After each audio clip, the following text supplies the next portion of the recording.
So, that's very important mga kaigsunan nga ang influence of parents sa ilang role diha sa panimalay mga kaigsunan makita gyud sa atong pagdumala sa mga kabataan.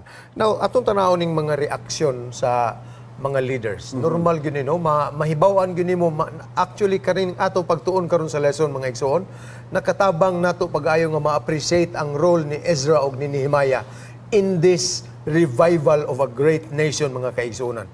Pari-pareha sa gini og kahimtang sa ato karon pero makaingon kita sa ilaha nga they were true passionate leaders who were very much concerned sa spiritual welfare sa ilang mga katawhan. Imagine kung atong tanaw ni mga kaigsunan, this was a mere civil responsibility or civil decision ang pagpakigminyo mga kaigsunan.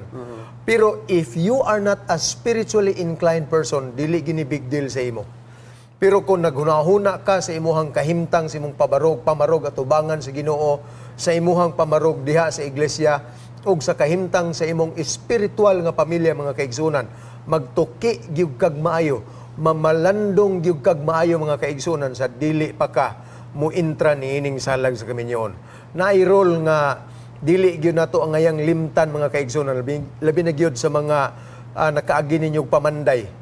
Naani sila'y role nga ginaingon, measure twice, cut once.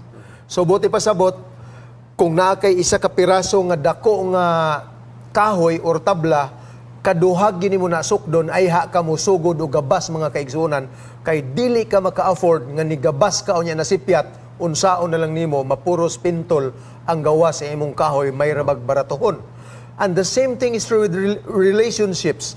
And in the family circle of faith mga kaigsunan, sa dili pa ta mo intra, siguruhon gyud, measure twice and cut once, kay mauni ang pinaka sigurado mga kaigsunan nga atong angayang himo, labi na sa inyo mga batanon nga wala pa makahimo ni ining gitawag sa tong lesson karon og bad decision mga kaigsunan.